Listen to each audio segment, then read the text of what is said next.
Good afternoon, good evening, good morning to everyone. Very well welcome to the IAU webinar series on higher education.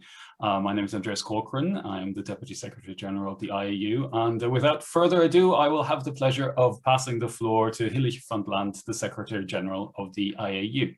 Hillich, you have the floor. Thank you very much. And I have the pleasure of entertaining you a little bit before we get to the serious stuff in order for people and participants to come into the room. We're very pleased to this time again welcome speakers from different places, from Africa, from Europe and from North America. And we are very pleased to welcome you this time to a webinar on a very key topic that speaks to the heart of what we're busy with. But before getting to that, I would like to simply say a very warm welcome to all of you to participate today in this webinar in a series that we launched last year, a series of webinars on the future of higher education, to really look into the different facets of higher education today. Where did it come from? Where is it today? Where is it going? And today we want to explore the idea of a university, one that has passed on over centuries and has remained remarkably stable over time.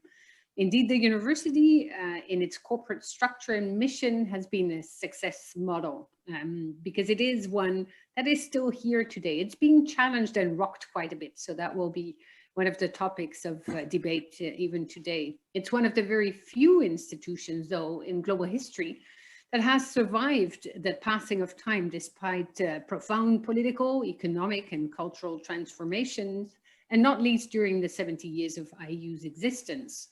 In the past and in the present, universities have shown to be drivers, mediators, and critical observers of change, but also participants indeed in those transformations. And today they've been called to be even more at the forefront of transformation and to play an even stronger role in society. So let's see if that as well is to be debated today and if it comes up in the Q&A of our session. So in doing so, we ask today how the universities have come to be contemporarily resilient and adaptable and how they transform. We know there is a context of a pandemic, but that's probably not where we would like to stop. We want to talk more broadly about the concept of a university, what it stands for and where it is going. We wish to discuss the changing mission of universities over time, and to ask how universities' past might inform the future.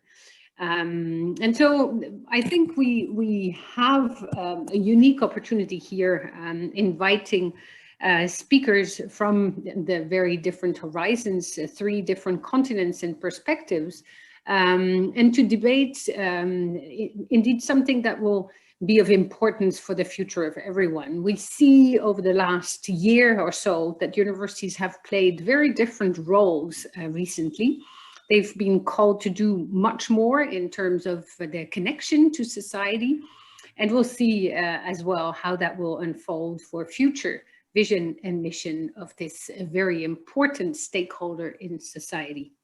So much to be debated here. I'm very pleased to be a part of the discussion. I'll leave the floor back to Andreas Corcoran to introduce the esteemed speakers, and I'll come back later, hoping to see many questions in the Q&R space so that we have a very lively debate in the second half of this webinar. I'll then also explain what you can expect later, because there are more webinars to come in the weeks up front of us.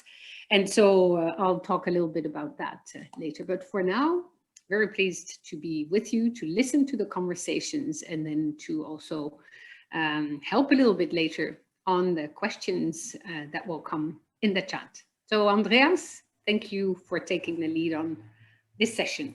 Thank you, Helge, and thank you for also introducing the topic already.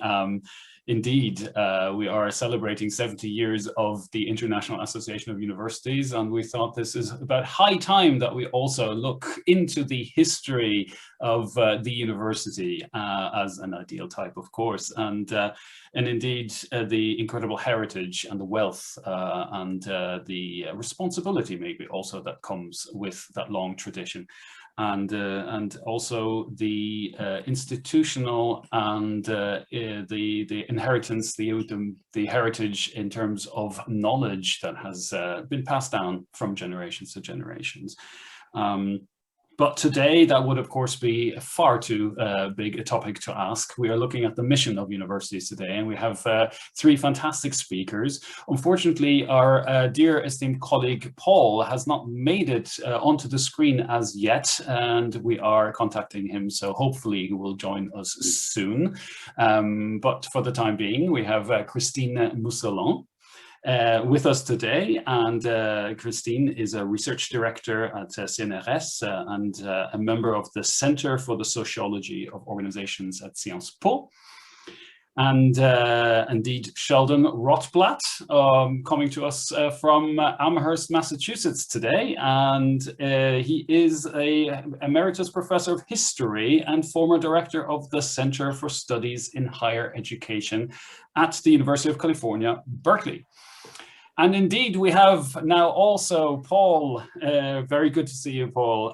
Paul Tiyambe Zileza, Vice Chancellor of the United States International University, Africa in Nairobi, and also an esteemed member of the IAU Administrative Board and an historian by trade as well. So a perfect fit for this conversation today.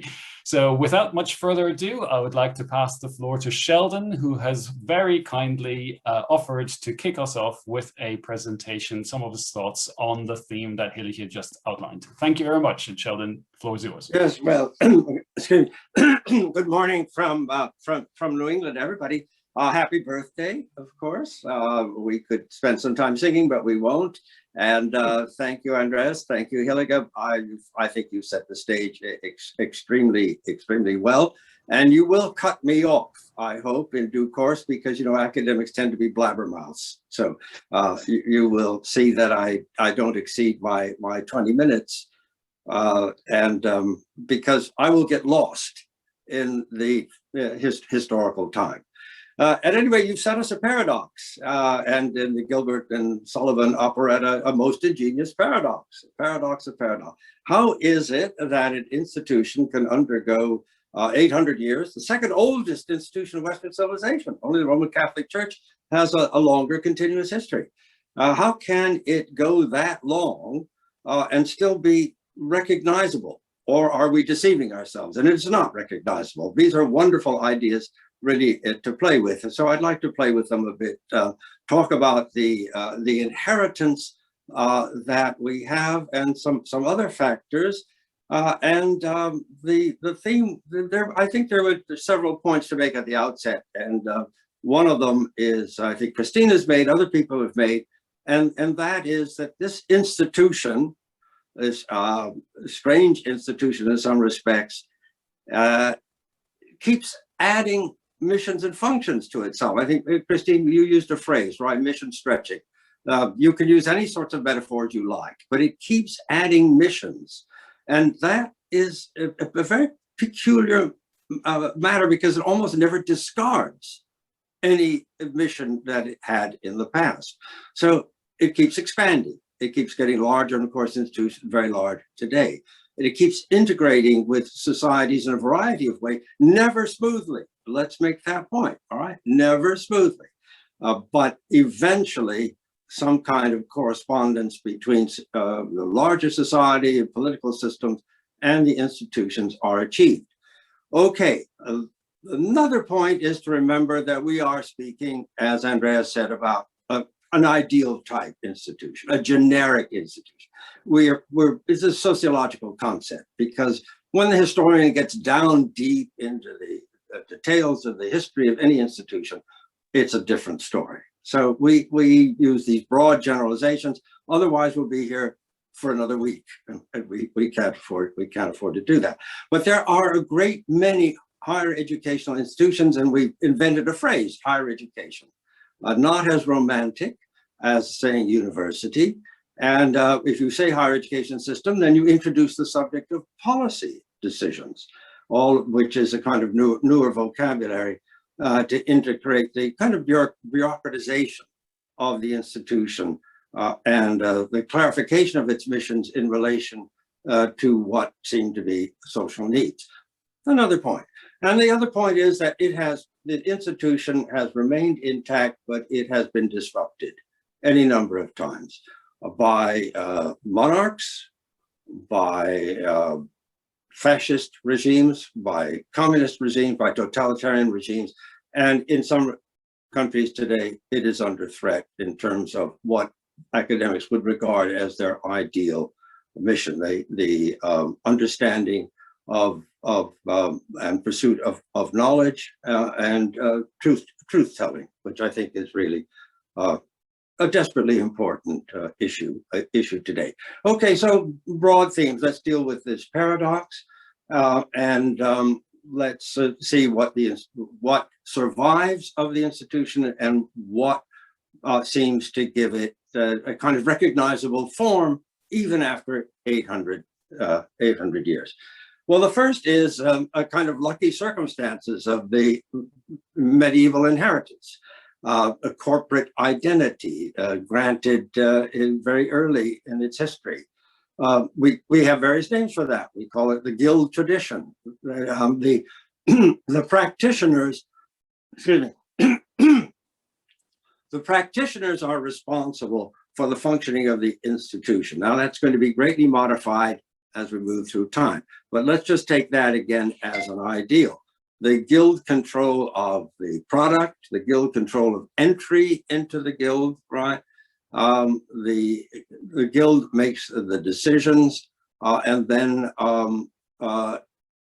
carries that forward. Now, collegial control, guild control of higher education institutions does not exist in any perfect form anywhere in the world today, even in the most freest of societies, but it's still there. It's still recognizable. It will vary from country to country, but better yet, it will vary from institution to institution, so that in some, let's say, American universities, the guild traditions are stronger than in others. That is, wherever you have academic senates, and you don't have them everywhere. But if you do, then you have a recognizable guild traditions. And in the case of Berkeley, or the University of California, but take my own campus, the guild traditions are pretty strong, and they remain. Okay, control of education, control of the teaching mission, and then in time, control of degree giving, that is certification, qualification of those who have attended the institution, putting your imprimatur on them. Right? Those are really extraordinary inheritance, and it has taken different forms in different countries and different times, but it's still around. And because of that, there seems to be a great deal of continuity in the institution, even though we know that in some countries there is very strong state regulation of the institution or partial regulation, even though we know that even in America, some state legislatures, remember it's a federal country, some state legislatures will have a greater say in the curriculum, not at the University of California, because it has a unique constitutional setup, which puts control of the university into a lay body called a body of trustees or regents, right? They govern and they own the university. But again, just an indication of enormous variety that we are going to find, right? But wherever there seems to be a semblance of guild control, outsiders think of the institution as unchanging. Now, I'd like to make another point that isn't often made about how this institution will adapt, adjust, change, and yet at the same time seem not to be going anywhere. And that is the realm of cultural anthropology, the symbolism that the university has maintained. I don't know if, Christine, at Sciences Po, you have much in the way of symbolism, but you know the generic university, the ideal university has a lot of it. And it makes as the years go by, it makes the institution seem to be just the same old place it's ever been. I'm going to talk now about those ceremonies and rituals that mask the changes that are actually going on inside. I mean, in the academic marches, the academic gowns, the speeches that are made as new generations receive their degrees, the appeals to alma mater, right? Very important in the American case because alma mater means attracting money, right? Making your graduates close to the institution so that when they become wealthy, they will remember where they were nurtured and given essential meaning in life. These rituals are really crucial in understanding the university, the ancient buildings in some cases, but even newer institutions adopt the costumes, the regalia, the speech making, the rituals, the degree giving, the prize winning days, right? The honorary degrees, even newer institutions in plate glass buildings, high-rise buildings are still taking on this enormous, colorful facade. I want to emphasize that because it's really not emphasized very much. Okay, so there are your academics marching in their gowns as they did 800 years ago. It's quite extraordinary. All right, so we have this masking of the changes. We have this notion of some kind of guild control, and then we have some realities and what is going on underneath. Let me mention three transformations that have occurred, transformations in the character of knowledge and what is to be taught, and how the university at first resisted these in some instances, and then eventually absorbed them. Okay? But when the university, our generic university, resisted these innovations, they took form in other kinds of institutions. And then there was a competition between the university and something else. And I'm going to mention then the Italian Renaissance humanistic, belletristic innovations, different from the 7 Roman liberal arts, right, that the medieval university inherited, different, taking place in academies outside and eventually brought in to the university. The second would be the scientific revolution of the 17th century with emphasis on experimental science, because the university had always really accepted theoretical science. But experimental science resisted, so taking form in other places, in academies, for example, royal societies, that sort of thing, botanical gardens, eventually brought back in. And that was related to fights in the 19th century in some countries and some universities over engineering sciences, the applied method, okay? The applied method, experimental science, fought over, in some countries, engineering then taking place in technical institutes, in some cases brought into the university, but eventually brought into the university. Right? And the third and really important and fundamental transformation, which is resisted in part here and there, but eventually absorbed again into the university, and that is the German knowledge revolution. Let's say not 1810 or 12, not exactly with the founding of the Humboldtian University, but roughly 1850, okay? And you can trace that certainly in the American case of fights over whether that research model is appropriate for a university, which in its original form dealt with a dissemination of learning rather than the acquisition of new learning. That went on, of course. New learning, you can't study anything without making an interpretation of it, but you, in a sense, weren't conscious of it. That's the change. So the conscious adoption of a research mission is really revolutionary. That is resisted because for lots of interesting reasons.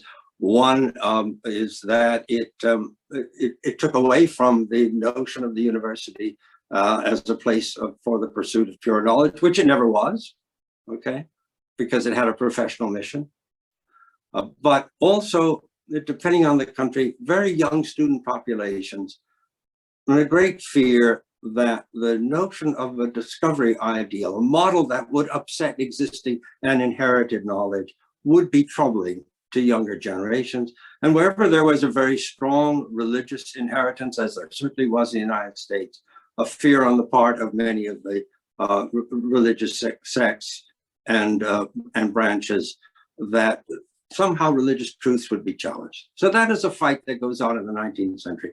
But essentially, it is the research model and ethic that wins. And that is what we have today as possibly the most powerful defining element in the life of the contemporary university, right? It is revolutionary in its origins, profound because it's so upsetting, but it has become part of really what is considered to be a progressive, using that word very broadly, progressive university. But again, somewhat masked by the fact that there are these costumed figures that every year come forward to deliver speeches and to talk about alma mater and to sing various kinds of songs, and in some countries to have football games, but we won't go into that one. But somewhat masked, so there it is, looking like some of the photographs, not photographs, but some of the drawings we have of medieval scholars in their caps and gowns. Okay, so I brought you rather rapidly up to that point. Let me just come to some of the changes that really have occurred and are somewhat masked. And that is, to repeat myself just a little bit, is that guild governance does not exist in any pure form and will vary according to institution, and country, okay? But largely curriculum decision-making and teaching, what kinds of teaching are really instilled within the guild traditions and still there. Various forms of teaching are also medieval, mostly too expensive. Let's say the tutorial, too expensive. So the lecture form came in, and now we have Zoom, and some of you can talk about what that means and whether the loss of the face-to-face teaching is somehow to be deplored, or we're going to have, and I think, hybrids and combinations. We had small numbers historically in universities, very small numbers. Now we have huge numbers. We talk about mass higher education. We even talk about universal higher education. By that, we mean anything past the secondary years. And the relationship between these different kinds of institutions in society is an interesting topic for us to simply, to certainly discuss.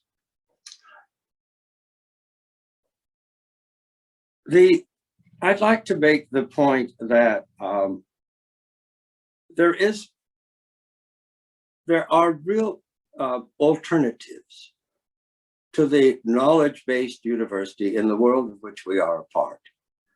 There are government research facilities that do some of the kinds of work that the university does. Okay? There are corporations which are involved in educational tasks. There is a blurring between the applied and the sort of pure dimensions of knowledge. Maybe there always was, but certainly there is an acceptance of the fact that today the boundaries between so-called pure knowledge and applied knowledge is really very, very fuzzy. Okay? And the university itself has contributed to that. I would just make the example that in the 19th century, debates occurred in many countries over whether universities ought to aid the growing manufacturing and industrial sectors of society. And the idea was that, well, no, that is just not what a university does. Well, the digital revolution changed all that. Stanford University, 1930s, the assistance of the American Office of Naval Research, pouring money into the San Francisco Bay Area to strengthen the electronics industry in the war, for the war in the Pacific, right? Transformed that whole notion between knowledge as pure and knowledge as applied. And I think no one's really going to argue that, except we do like to say that there should be a place in the university for curiosity-driven research. We do think so. I do think so. Research is expensive, so it takes many partners to make it work. And I think what we're seeing now too is greater cooperation between separate institutions and other kinds of institutions and similar kinds of institutions and governments and corporations. So we are living in a world in which knowledge, both pure and applied, is driving our countries forward. And I think it would be a good topic, if you want to talk about the relationships between different kinds of institutions, how the boundaries have become somewhat blurred, and blurred too by that wonderful notion of an invisible college, that the colleagues, the people in one institution often find their closest associate colleagues, at least from an intellectual point of view, somewhere else in the world, maybe not in the office next door to them. There have been some studies about that. And I think everyone on the screen today is part of an invisible college and understands the strength and beauty of that relationship, knowledge sharing, the support of one another, an ideal of cooperation. And I think that invisible college ideal now has really spread more visibly and openly to all kinds of institutions in our countries. And we might have to get used to the fact that the single university, the really separate university, living by itself, competing with other universities, it still exists, but it not in the same form as we have known it. This raises the whole question of institutional loyalty. If an academic's loyalty is to the invisible college, what about the visible college? What about that? There have been some fears that academic attention is elsewhere rather than in these buildings and grounds that have comprised the historic university. So that, I think, is the kind of world that we live in today. Now, Andreas, you sent me a note saying I should say something about liberal education and the humanities, and I can end there. I think I've come to my 20 minutes, but I will end there. This is an enormous discussion and an argument that's ongoing. I was raised in the days of great books, which we call in the Anglo-American great books tradition. You read Plato, you read the Hebrew and Christian Bibles, you read the great Renaissance artists, you read Jane Austen, right? My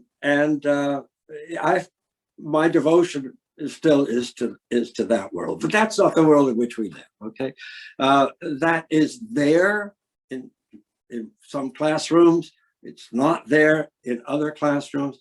All sorts of arguments now. The culture wars, as you know, I think you know that phrase. It's not just in the Anglophone world, but that great books tradition has left an awful lot of other people out in the cold, that it is concentrated on particular European traditions of knowledge generation.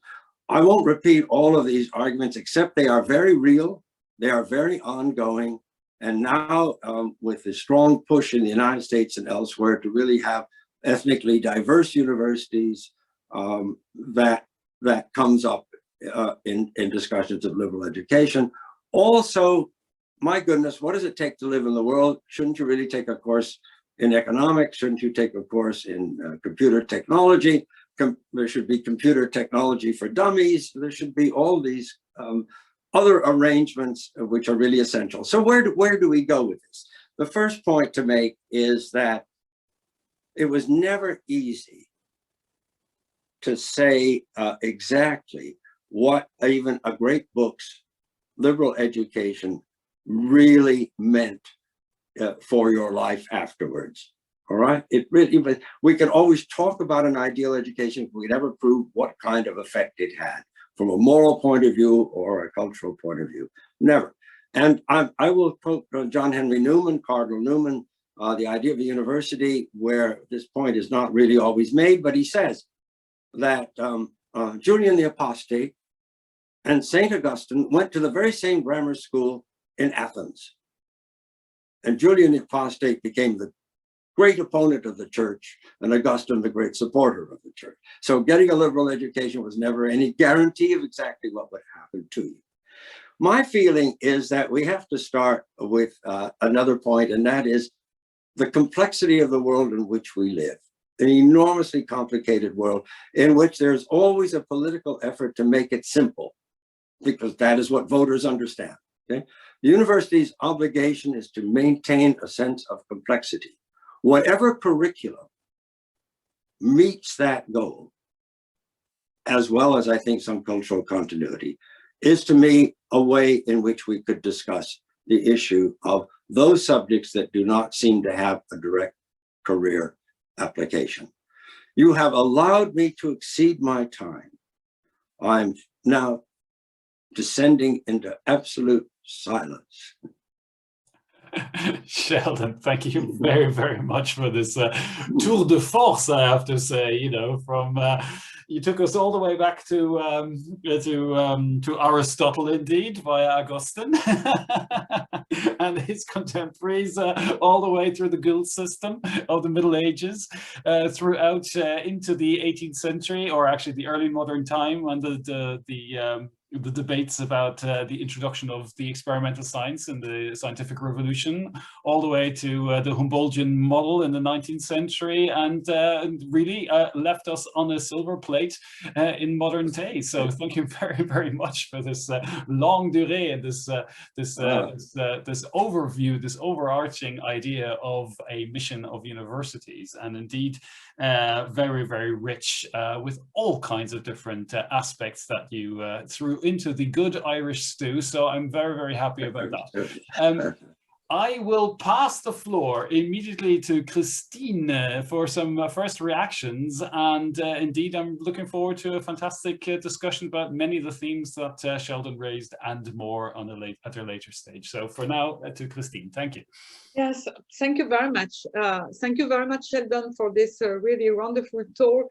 And I must say that I really agree with all what you pointed in your talk, and about the continuity of universities, and the importance of ceremonies and rituals, for instance, which are not so often mentioned, and which are of course very important to maintain this idea of universities.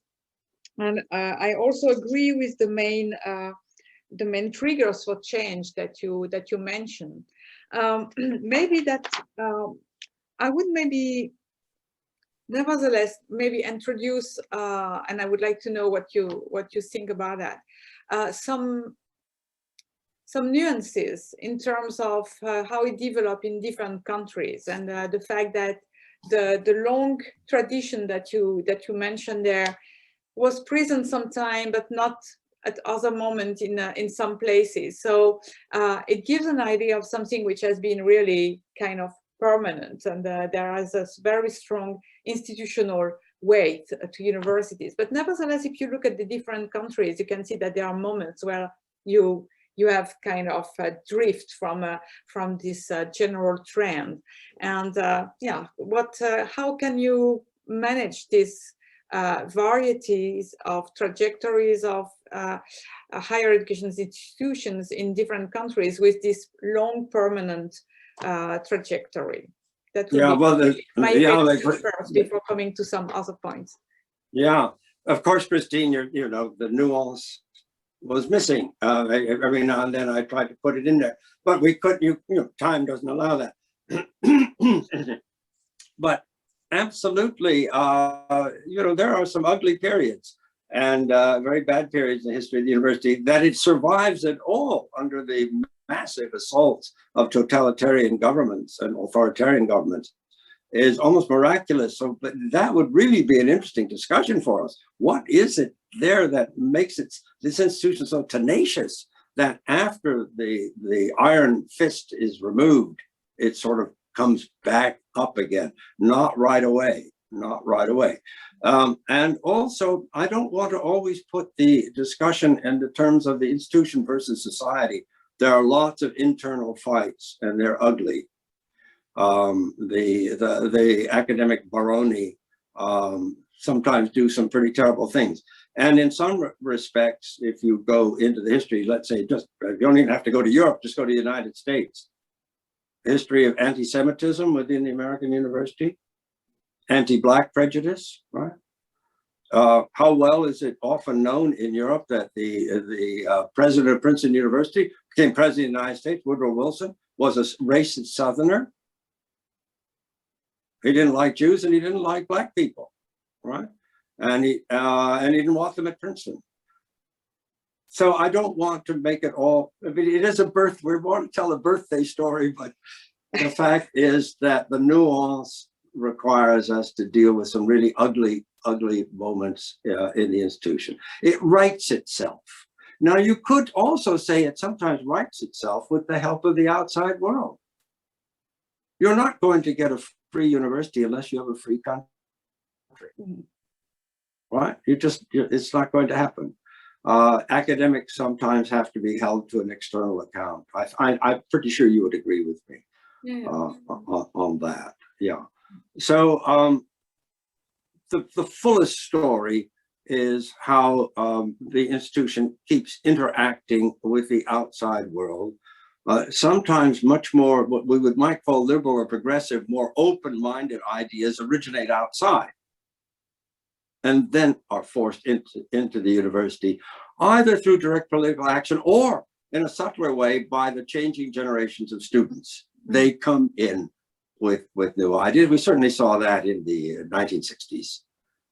Ideas that were present in the university theoretically, but never actively. So all of these would be important themes. What's really fundamentally interesting, and the paradox again, is that this institution, which our generic institution, is so resilient. It makes mistakes. It keeps coming back. It adjusts. It adapts. It fights. It disagrees. And that's wonderful stuff for the historian. Mm-hmm. And then it comes to some ongoing understanding. And I think it's that knowledge that it is still, if not the sole, the principal generator of the kinds of knowledge that the modern world needs. No single other institution can do it quite the same way. To teach it, for example, right? You can do corporate research, but teaching, that's the university's function. Thank you. May I give the floor to Paul for some reactions as well? And it's very good to see you, Paul.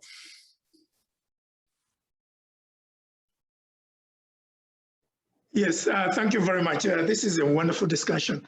I wanted to note, I think, the last point that Christine just made, that as we look at the history of the universities, it's important to obviously look at the continuities, but also the discontinuities and disruptions, which Sheldon just talked about. And it's also critical to focus on the developments, that developments in universities are conditioned by the trajectories of different historical geographies. And in that context, perhaps I can just say a few things about the African story, which I think is a very fascinating one in terms of the general history of higher education. So first of all, the African tradition of higher education has multiple streams from which it originates. Of course, there is the what one could call the ancient tradition, in terms of the origins of higher education in Africa, including universities as communities of scholars and learning, that can be traced to, in the ancient period, to three institutional traditions. the Alexandria Museum and Library, the early Christian monasteries, and then, of course, the Islamic mosque universities, some of which, of course, exist to this very day. For example, is the Tuna Madrasa in Tunis, founded in 732, Al-Qarian, which still exists in Morocco, founded in 859, and of course, Al-Azhar, which still exists and is the leading Islamic university in the world, founded in 969, the same year that Cairo was founded. And then, of course, Africa's university traditions then inherit some of the European forms in terms of the colonial tradition, beginning interestingly in parts of West Africa, founded by African diasporans, people coming, people of African descent coming from the United States. For example, Fura Bay College and Liberia College, in which one of Africa's great intellectuals of the 19th century, Edward Blyden, taught for very many years.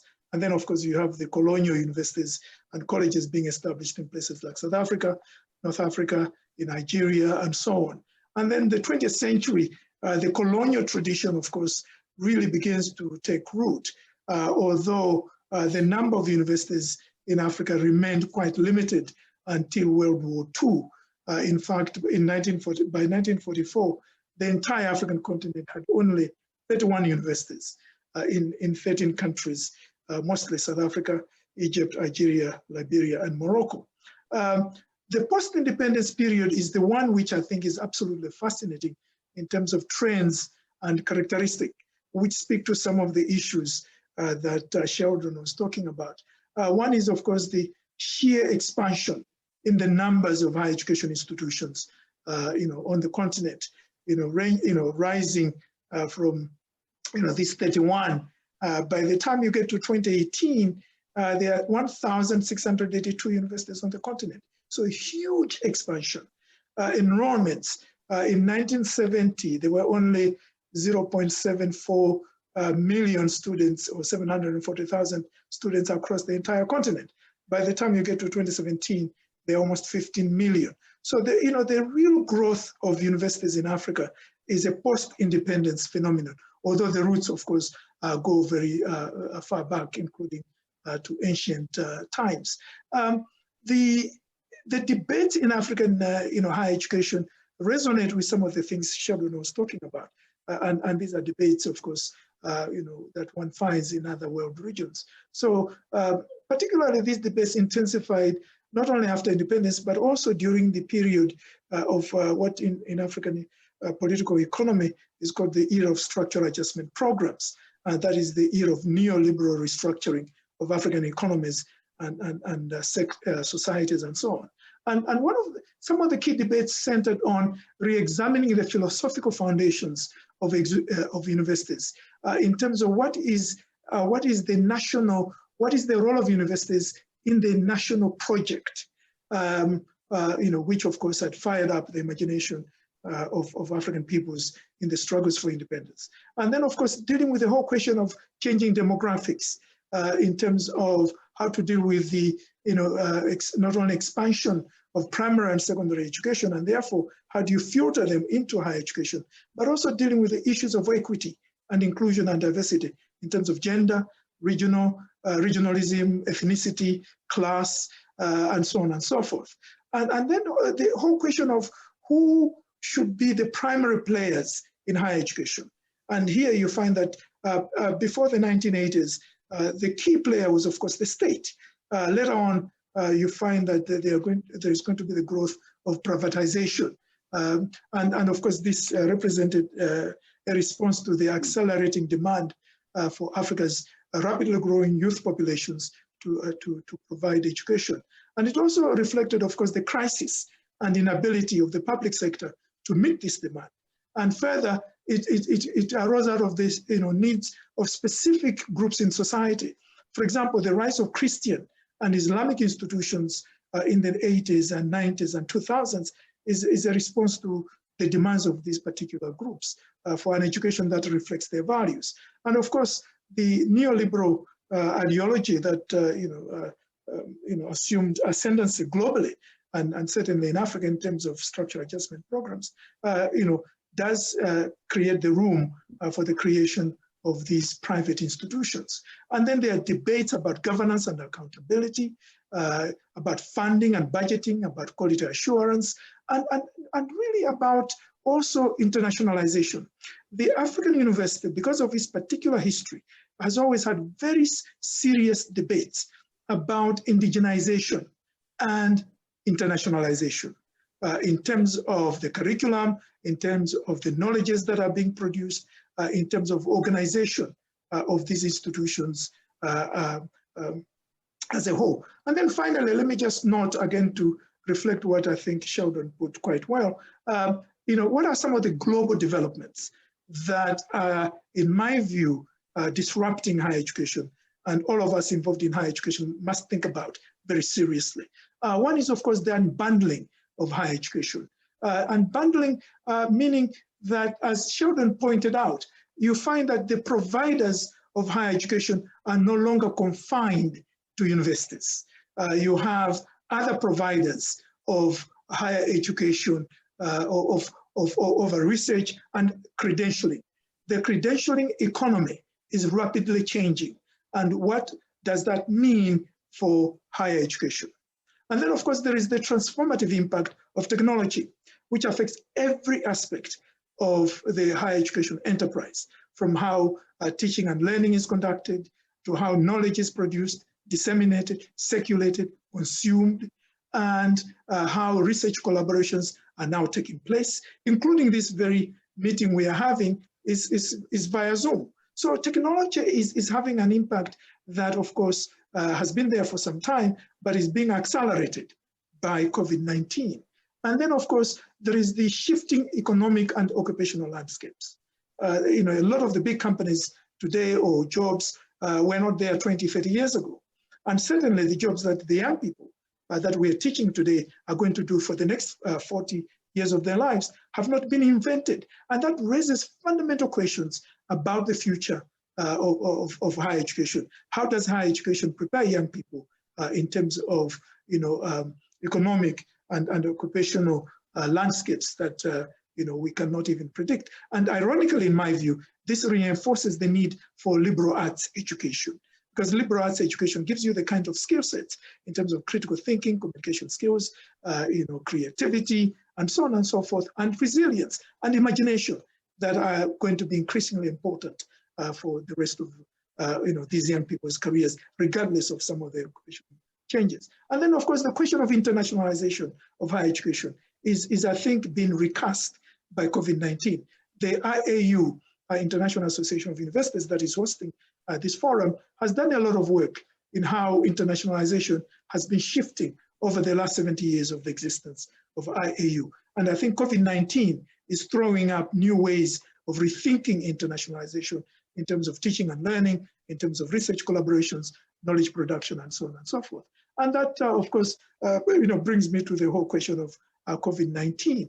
And this, of course, as we all know, it has not only disrupted economies, healthcare systems, but also forced all types of organizations, including universities, to rethink how they do business. And in our case, it has affected what our missions are in terms of how we deliver those missions. And, of course, teaching and learning, using online platforms. I think the future probably is going to belong to 3 modalities of teaching and learning: face-to-face, blended, and online, in all sorts of complicated combinations.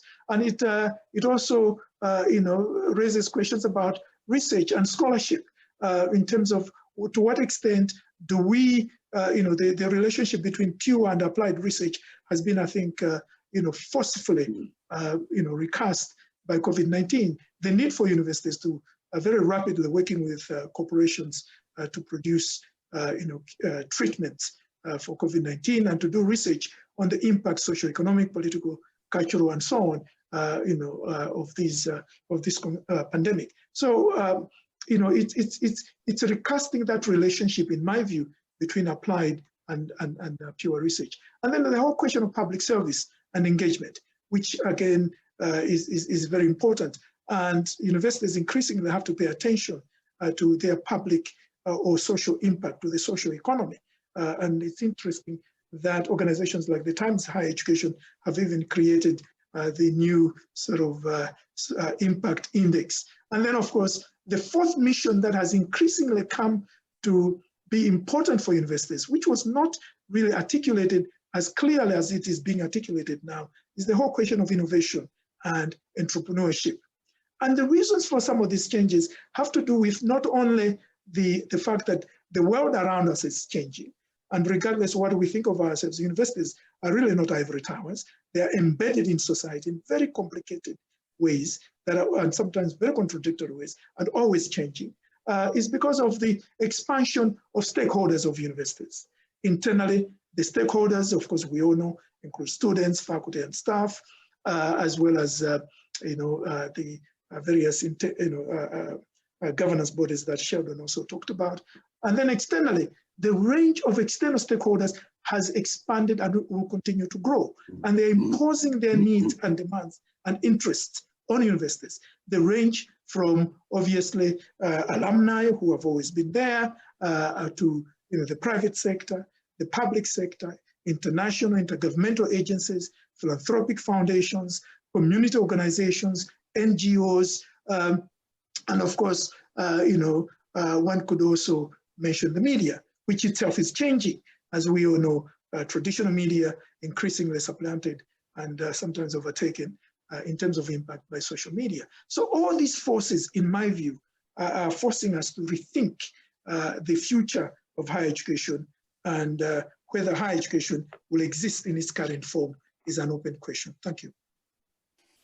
Well, thank you again. Wow, another very, very, very overarching and very, very rich overview, going all the way back to the origins of higher education or further learning in Africa and into the future indeed.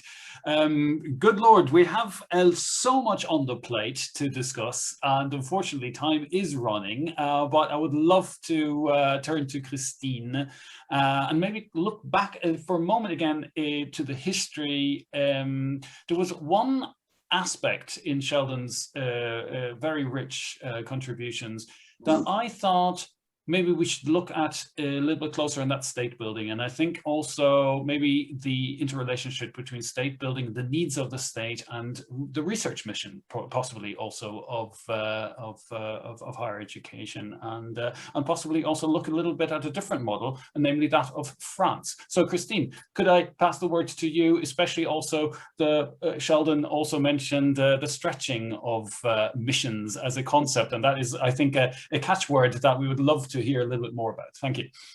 Okay, maybe I will start with the last point, with the mission stretching, because I think it's followed up quite well what Paul presented and listed on as the changes for higher education.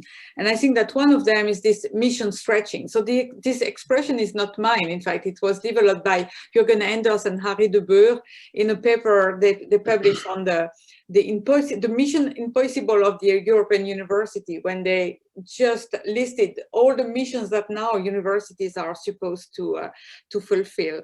And of course, the traditional missions, and the first one, as Sheldon mentioned, is of course teaching, but teaching for what? And I think that at the beginning, it was much more teaching for the sake of knowledge. And then it became something about teaching for the sake of society. So you also teach the future citizens at the university. But of course, the pressure on universities is also to teach for the job market. And I think this pressure has become stronger and stronger over time. The second mission is about research. And of course, that's one also of the main mission. And coming back to your question about the history, what is very striking in the history of France is that this teaching mission has been very strong and preeminent much later than in other countries, I would say, because of the Napoleonic model, which was created after the suppression of the guilds by the French Revolution by the end of the 18th century. And then we had universities, but their main missions was, first of all, teaching. Research came much later with the Napoleonic model. But there are many other missions, maybe one which has not been mentioned yet, and which is, from my point of view, also very old, is the fact that universities are part of the education system, and as such, they select people, and they also contribute to the stratification of the society. And this has been very nicely developed by Gaëlle Goastelect in her habilitation on the history of access in European universities, showing that the way you may access to university is also the way you construct as a society and decide which groups will have access to certain jobs. And that's also a very important mission. And then you have all what's called the third missions, and they are very large too, and there are now strong expectations on universities to develop these missions too. So this mission stretching is really the idea that universities have more and more missions, in fact, and that over time these missions develop, and the expectations on universities, and you said it very nicely, Paul, are really growing more and more. And I think that what is interesting is to see the consequences this has for university systems. And I think there are two consequences. The first one is what I call a horizontal diversification. Because you have more and more missions, one very strong mission of university president, and I'm sure I hope you will find it okay with what you're doing, Paul, is really to define the profile of universities. And you have a diversification of the profiles according to the mission you will take as priorities for your own institution. So there is this horizontal diversification, meaning that the profiles of universities are also more and more diverse because they cannot fulfill all the missions, and they have to decide institutions by institutions which priority they will have as missions. And then within each category, you have a vertical diversification. And I think these two processes are very strong nowadays in our university system. Horizontal and vertical diversification. That's something which is, from my point of view, very, very important. And that's something which did not exist so much in the past. Not to say that there was no differences among the institutions, but when you look at the system I know the best, the French system, it really relied, and I really used the preterite here because it's not any longer the case. It really relied on the idea that each university was equal to the other, or at least was equivalent to the other, was training to the same for the same degrees, and you had the same reputation of the people there, and each university was supposedly equal to the other. That's something which is completely not the case any longer, because of this horizontal and vertical diversification, which are both linked to this mission stretching. That was the point I wanted to. Maybe you want me to come back to the Napoleonic story, but yeah, we can do that later on, maybe. Excellent. Again, very, very rich, and what I like is that we are really covering very large geographical university traditions and some of the distinctive notions of that. And I just all of you actually, the notion of state building. Now we know that the historians always have had some sort of relationship with government, with the government, with the state, with the principalities, with those in power, and could not exist in complete independence of that superstructure, so to speak. And we know ever since Bologna, or Paul mentioned the very rich African early days of higher education. There was also a special relationship right there. And then if you look at, of course, one principle that we also need to mention is the monastic. Sheldon, you very much focused on the guild tradition, but of course, you know, the monasteries, the religious, many of the rituals that you have mentioned and that you have said are so incredibly strong for the appearance, for the luster of continuity in universities, also stem from that tradition, of course. And I was wondering if in France, for instance, the needs of state building, if higher education had an interesting concept. You mentioned Napoleon. Paul, you mentioned that higher education in Africa was one that exploded in the last few years, of course, in the last 30 years or so. But of course, also we know that during the days of independence in many sub-Saharan African states, there was a university to be built if it had not been there already, and it had certain functions. So I wonder also the state building in America, if that is something that we need to look at. And indeed, if we just go forward with the missions today in terms of the stretching of missions, whether governments have a certain interest that we see in shaping higher education, and if there are tensions between that interest in shaping a particular type of higher education and that what the universities want to do themselves. So a little bit of a large question, but maybe I can go to Sheldon first. No. Well, wherever money comes from, whoever has it is going to have some sort of influence.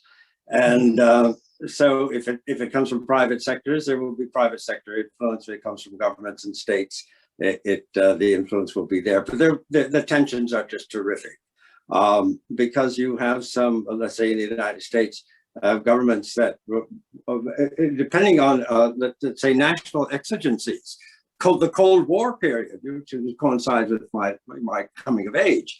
There, the national government, was terribly interested in putting money into the universities, and there was a big question about whether you put money into weapons research. Isn't that an interesting question?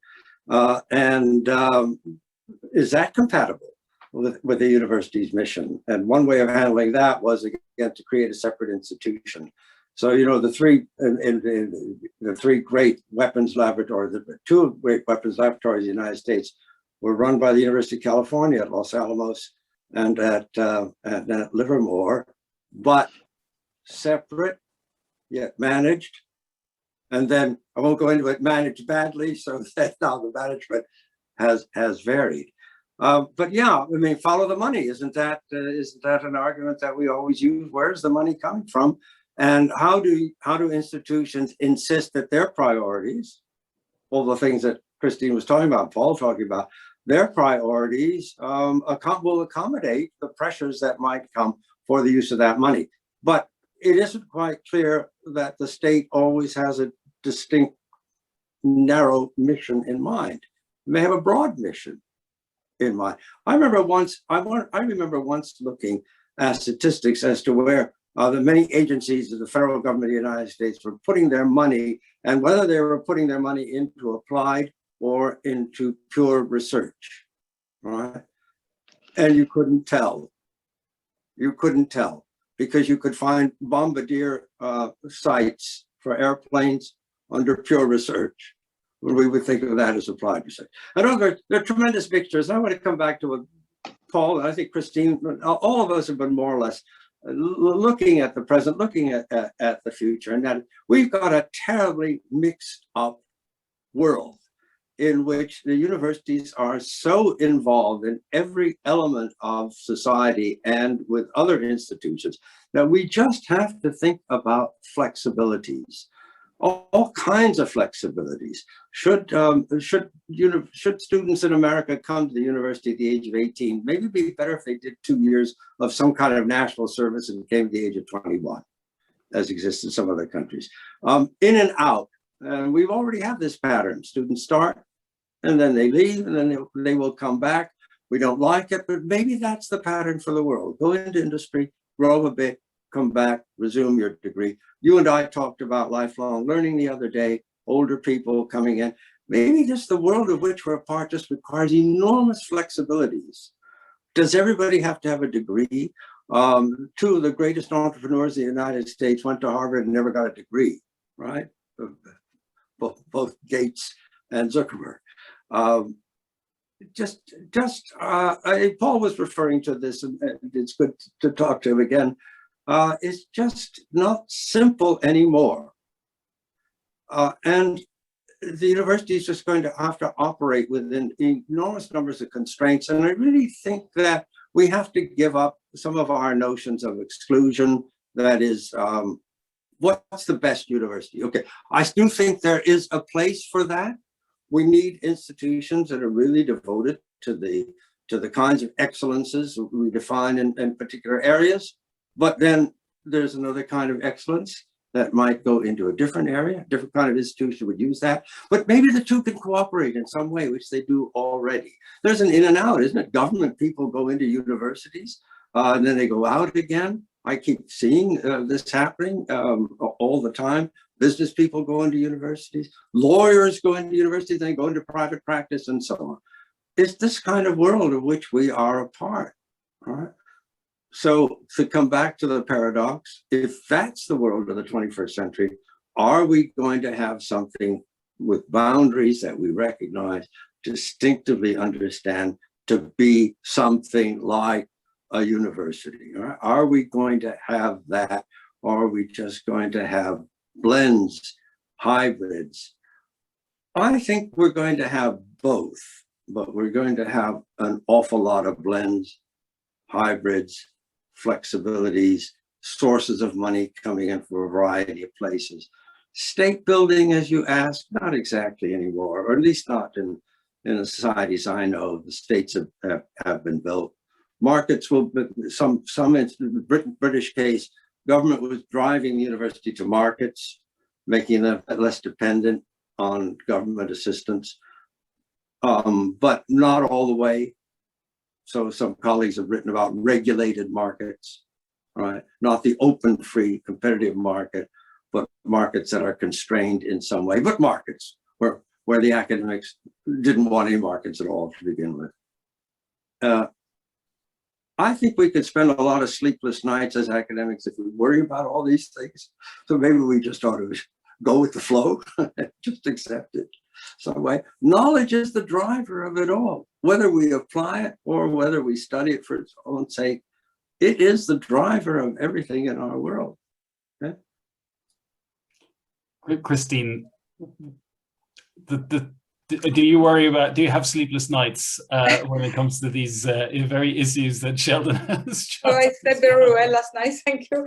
But coming back to your question, I think that when you ask whether governments are still interested in shaping higher education, if I look at Europe, I say yes, definitively. I think we really experienced 30 years of reforms of higher education in Europe, and they were all led by states, you know. And when you see the German Excellence Initiative, the French Excellence Initiative, and even the UK, they are steering higher education with very different instruments. It's not any longer about regulations and this kind of control, but through incentives. But the state is still very, very present in the way they define the incentives, they define the priorities. So I think that governments, at least in Europe, because we have a very different history from Africa and from the EU, from the United States. The governments, they still believe that they can shape higher education. They are still very active into that. And they do that because they are all convinced that knowledge is the new economics.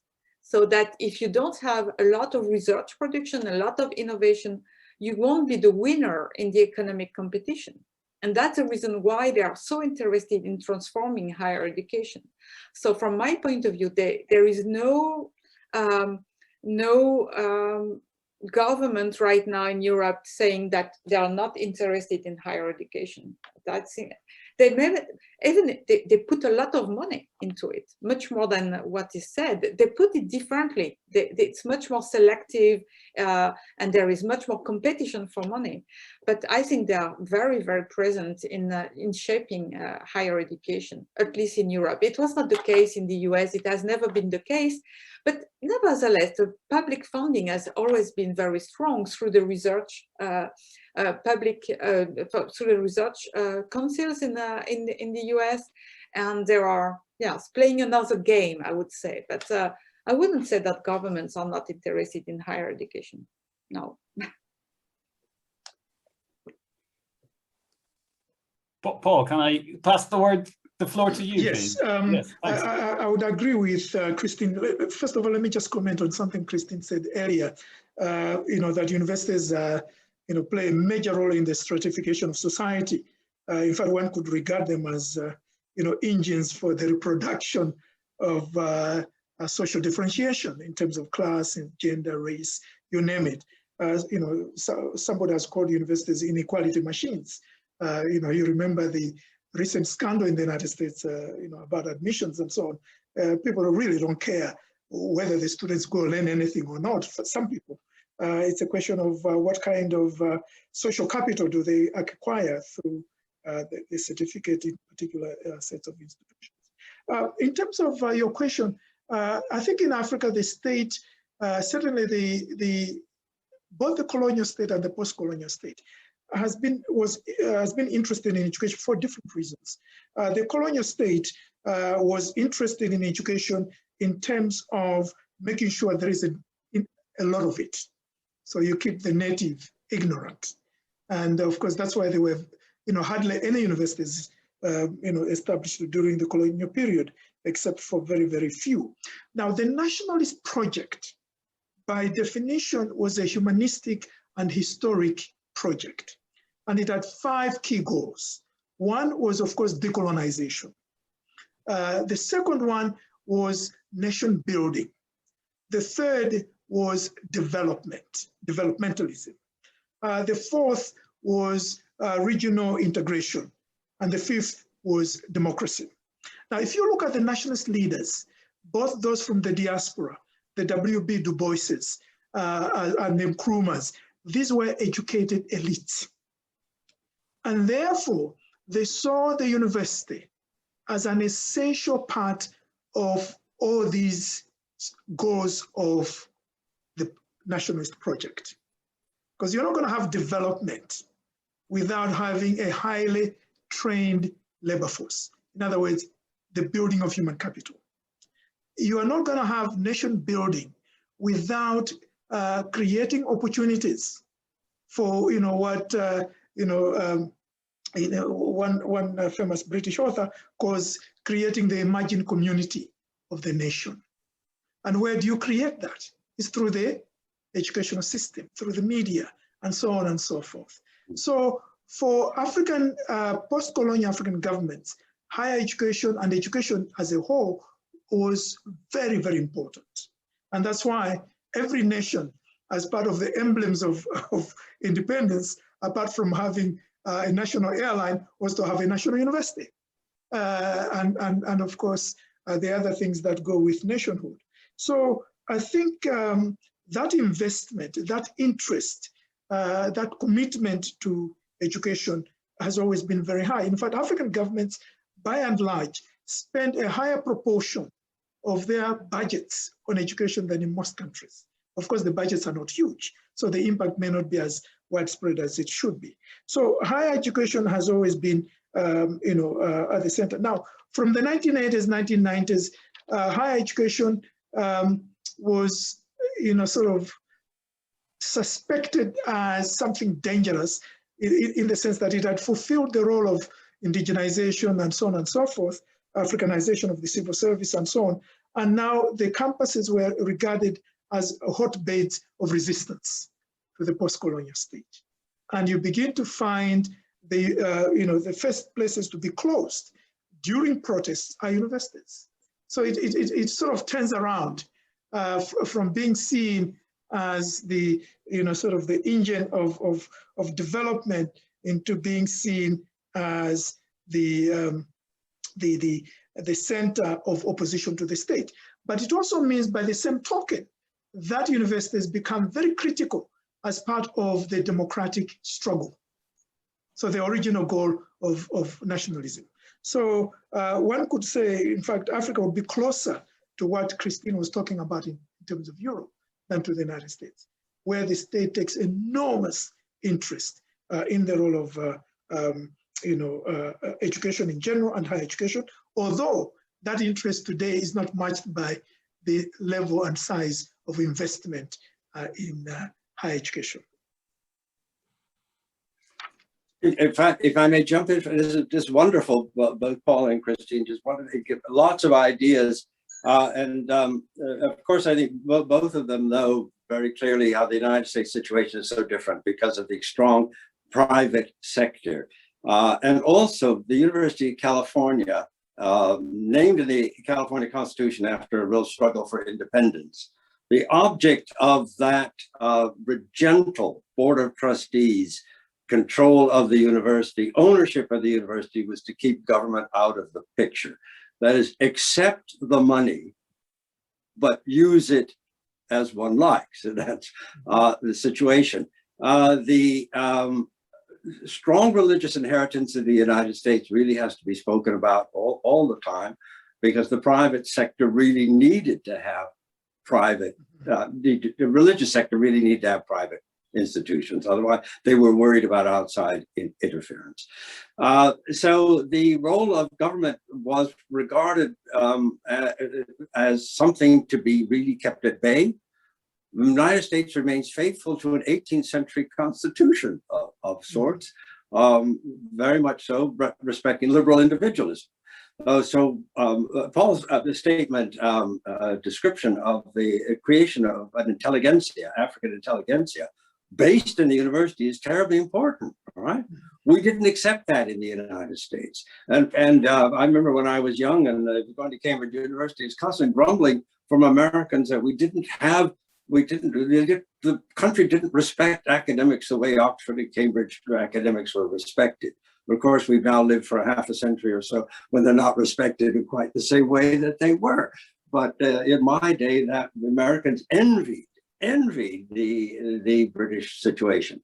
And then, but one final point about many people know that there was from the late 18th century onward a discussion in the United States about creating a national university for the entire country, a university of the United States. Paul, you probably know, Christine, do you know about that? A little bit about that. And of course, the states, which, where would it be located? In Washington, D.C., but there was jealousy of the other states. But there was a desire not to have a national intelligentsia, a fear that it would be aligned with the states, with the principal state, would be a support to the detriment of the rest of the nation. So that ongoing tension between the state and the universities and higher education is really a crucial point of American history, very different from Europe and very different from what I just heard about Africa. Resisted the creation of a national intelligentsia associated with a particular kind of institution. Wonderful. Unfortunately, time is running out, and I do want to give the floor to Hilletje van Land, and also there are questions amongst our viewers that we would like to address. So please do so in a very abbreviated form, so that we can have all the questions addressed. And I will just say thank you so much. I had a great fun. It's wonderful to talk to you about history and the universities today. And Paul, you mentioned the concept of the imagined community. Benedict Anderson, you were looking for the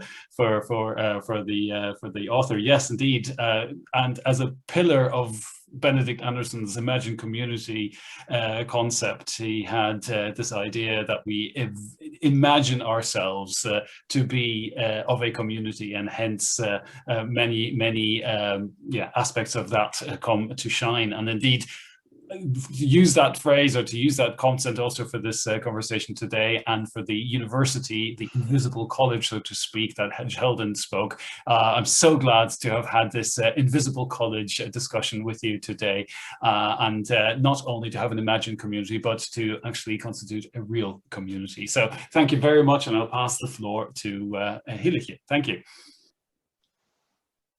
Thank you for this wonderful conversation on the role and various missions of universities.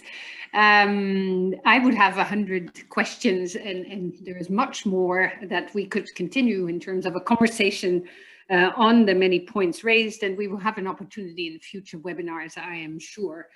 There were a few questions, so it's not for me to take the floor, but rather to also voice the different questions that are in the Q&R section of the webinar. And the questions are actually a bit complementary, and I will just try and rephrase them so that you have an opportunity to look at them from your different perspectives, because what was very rich in this conversation is also this notion of very different departure points of the university of today, the idea of what a university stands for and what it should do or could do, and who is to actually help steer it. So fascinating. There's one first question that was raised by Himatullah Masoudi, asking if universities are helping each other. Certainly in light of the pandemic, but in general, even we could expand the question to, are universities across the world working together to develop the kind of universities that we need to develop the kind of societies that we want to live in? And instead of imposing one model on another, are we working together towards something new? And is that possible? So two questions in one there. Then the second question came from a non-identified participant asking about the digital transformation of higher education and the future development of universities. And if you would have something to say about that, is that something, some of you said this is there to stay and it will transform. Sheldon, you said maybe we will have to get rid of the idea that we will keep universities in brick and mortar as we know them, but there will be many, many different forms that will complement each other in the future. And then there was a third question by Teresa Dabla asking about the third mission, but I believe you answered kind of to that question in particular as well, Paul, in your interventions with an S, fascinating about the third mission and what is the future role beyond the notion of transfer is the word that was used by Teresa Dabla. And also this notion of entrepreneurship, community engagement, all these other dimensions that speak to the notion introduced by you, Christine, and quote by Sheldon, the mission stretching. So is a university indeed in the future to be addressing the different missions from their own perspectives, and thus offering a landscape from which to choose in the future, and how will that complement each other, and what is there to be expected in future developments of higher education? The other notion that was also brought very strongly to the table is the new roles of higher education in lifelong learning. So if you could take that on board as well, again, maybe in 1 minute each, which is totally impossible, but you take one of the chunks and we will just take that for next iterations or next sessions of the IAU webinar series. So let me start with Christine, to whom I may also wish to ask you, you expanded a little bit on the vertical diversification of higher education, diversification. You didn't say much. You said much more about the horizontal diversification. So maybe this is part of what you could take on when responding. Okay, I will just take one question, and maybe the first one, because it is related to the vertical diversification, which is much more about how competition among institutions is leading to ranking of competition of institutions. And when I say ranking, I'm not mentioning the Shanghai ranking or this kind of ranking, but a kind of classification of institutions according to their performance in research or in teaching or in submission or something like that. And this creates a kind of classification of categorization, a vertical categorization of institutions. And coming back to the first question about do universities help themselves, or are they is there a solidarity among universities? I think that there is more and more competition, in fact, among universities. But at the same time, and that's a point I developed in a paper I published in a SCR a few years ago, we have more and more competition, and competition among institutions, which is quite new. Before it was much more among people, researchers, or among countries. Now the institutional level is very engaged in competition, but at the same time, we have more cooperation. But cooperation among institutions believing that they belong to the same categories. So you don't cooperate with someone or with an institution you consider not as good as you are. And you create, for instance, the LERU in Europe, the League of European Research Universities. You create the Russell Group in the UK. You create the CURIF in France, and now the UDIS in France, which is a group of universities cooperating with one another, although they compete against one against another, but at the same time creating a group of distinguishing themselves within which they cooperate. And I think that's the way, that's this kind of processes we are observing right now.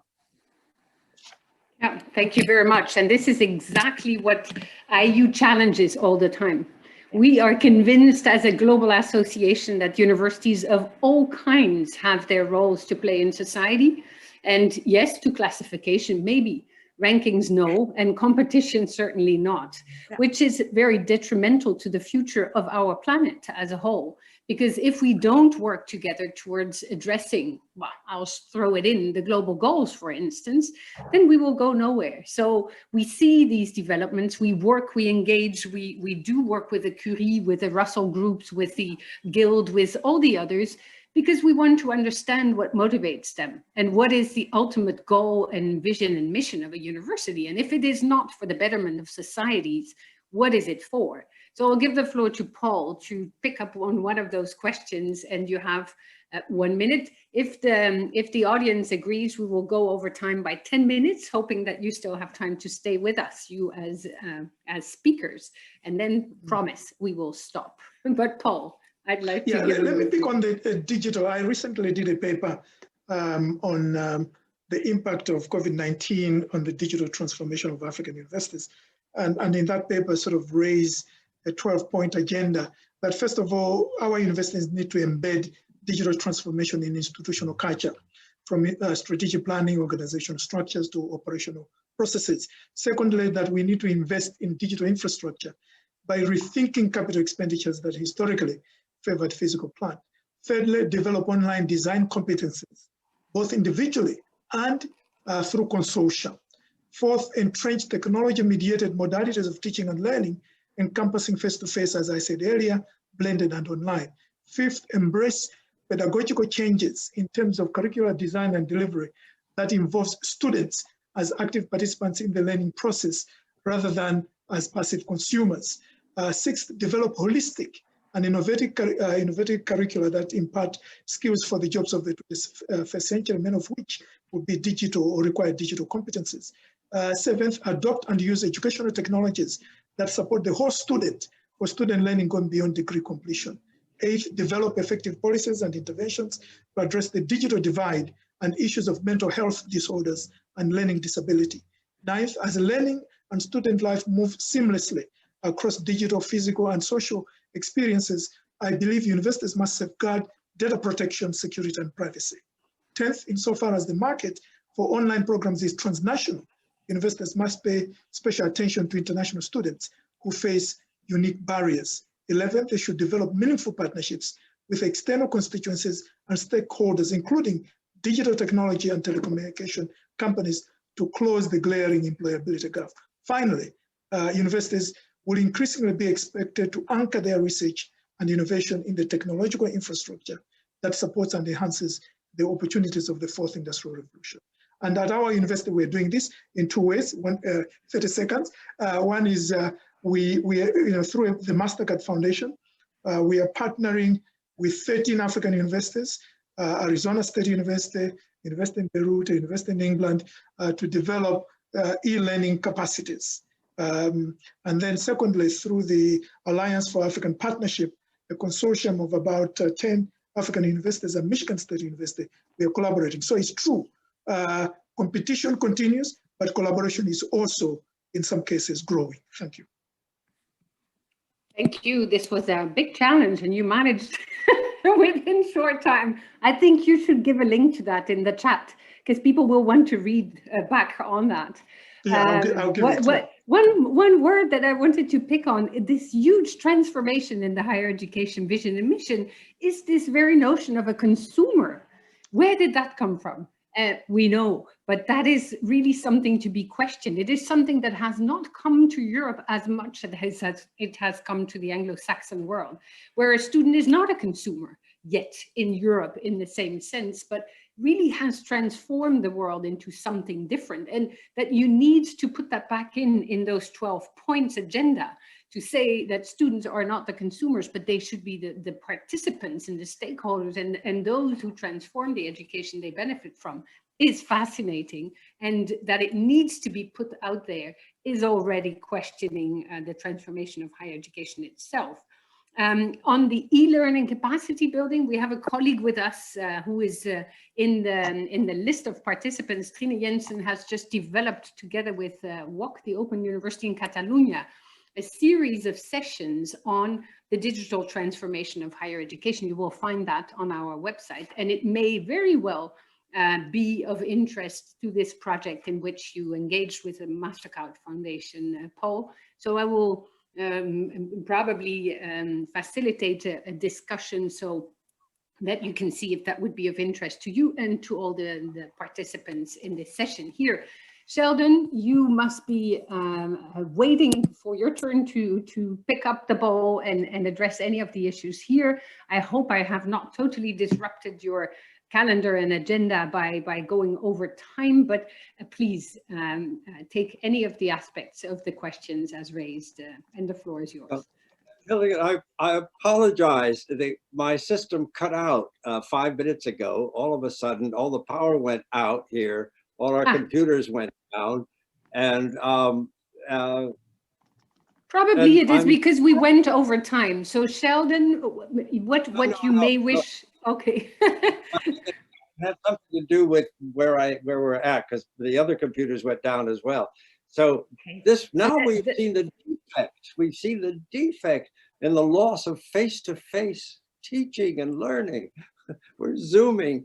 So I'm on a different machine now, and you're going to have to remind me of what I'm supposed to say.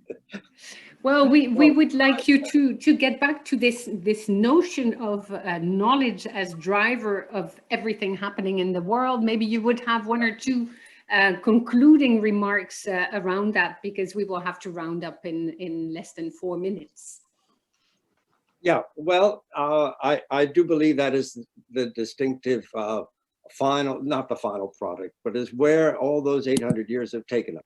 It was a knowledge-based, and the university was a knowledge-based institution to begin with, right? But it was the dissemination of knowledge and training for the professions. That whole disruptive notion of new knowledge, knowledge for discovery, knowledge for innovation that Paul was talking about, the world of which we're a part now, is a really extraordinary transformation in the history, really profound, history of the university, really profound. That's where we are today. And it's a question now of all the stakeholders that have been mentioned, discussing where that knowledge is to be put, for what it is to be used, how the different forms, liberal, technical, whatever you're going to call it, all the lines being blurred are going to be focused.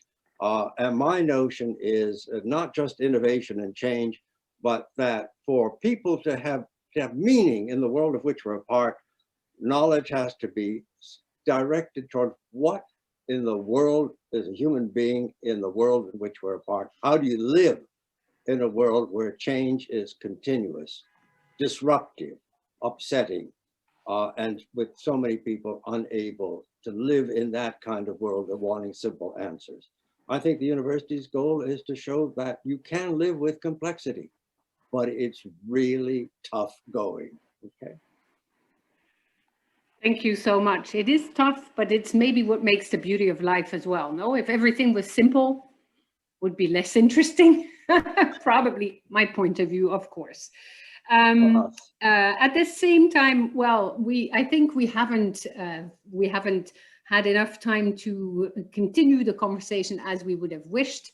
I hope that US speakers will have pleasure in continuing to working together also in the future. We will, as IAU as well, call on you, get back to also continue the conversations as possible in the weeks and months to come. I would certainly like to echo what Andreas Corcoran said earlier, and thank you very warmly for your wonderful contributions to this debate on a topic so incredibly broad as the mission of a university today and for tomorrow. We will get back to this in a different form in the future seminars, and I will first invite you to the furthest down the line webinar coming up on 15 June, where we will explore with CIHE Boston College the webinar on one of the forms and new forms of higher education, namely family-owned universities. And we will look at this very important yet still fairly unknown global phenomenon. And we will devote one of the sessions to these family-owned universities and what place they have in the landscape of higher education that as we know it today. A little bit closer to us on 8 June, we will be very pleased to have also a topic on the agenda that is touching on some of the aspects of the points that you all three raised, and that is about higher education leadership practices and leaders for a sustainable future. And that is a session that we will hold together with the Brussels-based UNICA, the network of universities in capital cities. So that's another network that exists and also linking up higher education from around Europe in a different way, and we will add on the global dimension. So two sessions coming up, bringing together speakers from Finland, from Canada, from Cyprus, from Colombia, from Bangladesh, from many different parts of the world, bringing in many different perspectives. And again, let me thank you for this very rich conversation and looking forward to much more with you in the future. Have a very nice day, night, or wherever you are. And looking forward to being in touch for the next sessions. Au revoir. Thank you. Thank you very much. Bye. All right. Bye. Nice meeting you. Bye. Christine Bye. and Sheldon.